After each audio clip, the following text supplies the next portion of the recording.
For eons and eons. See, these Europeans has been labeling us instead of enabling us to rise. But while we debate and discuss and argue solutions, they use lies and through their hate and disgust create confusion.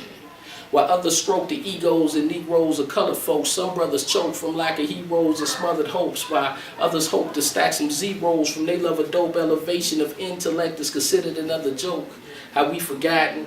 Cause why these Negroes are spoiled rotten. I'm still feeling the pains of my people that pick the cottons, that lines the pockets of Donna Karens and feed the heel figures. Meaning no matter how much we front to them, we still niggas. And it's the type of thing that kills niggas who never think of. It was a time when we was Fulani's Mandinkas and we was bound in chains and some even jumped and drowned in vain. And this sounds insane and nowadays we crowned in shame, but who's to blame for the ignorance that's perpetuated by some fool that parade around like he was chosen to rep our nation and he choose to bond with the ignorant and the unconscious instead of mentally one day raising us out this nonsense.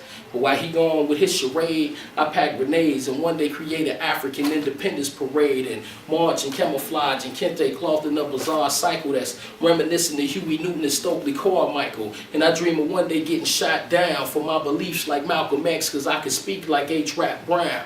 And I go to the grave knowing I got down and put a monument in the middle of the Atlantic for those who got drowned. I do the dance of the Nyabingi, like Sojourner, Nat Turner, Robert Marley, and Nefertiti. And with their blood, I write my name in graffiti. And with their love and their knowledge is how my forefathers feed me. And how they feed me, I lead the masses and create classes for our youth instead of prisons as they rites of passage. We no longer fall for dirty isms. And please don't call my sister bitch, because she reflects the lights of Shirley Chisholm, Harriet Tubman, and the other sister soldiers. So behold the great past and the legacy they never told you. When I was born, I yelled Uhuru Sasa. It's freedom now in Swahili. I tournament without the fear of getting killed, cause in this fear my shit is real, like when my spirit be split and shield. Ignorance get torn to pieces, so I was sworn to form a thesis, in theory, to protect my sister, and in practice, she bore me nieces. What my spirit unleashes, make hungry children pledge their allegiance, and in their language they call me Fa, till the Greeks changed it to Jesus. I was probably midday, like Sinkyu or Kunta Kinte, my native tongue Mandinga, but to the nigga no comprehende. But fuck me and my cause. It's the plight of Neanderthals, and while he's standing tall, he got a plan for me and my clan to fall. Through the sands of the Sudan, I crawl and bail in resistance. Though I yell, no one listens as Ethiopia failed in the distance.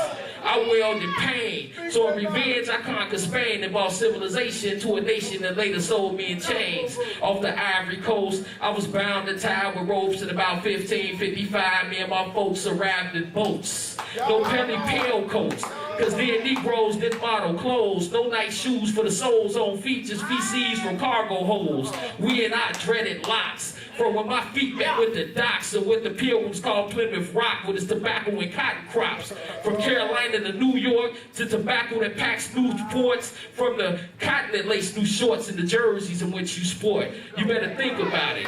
You better think about it, cause the behavior in which you display can only separate the African from the slave. That's that piece, y'all.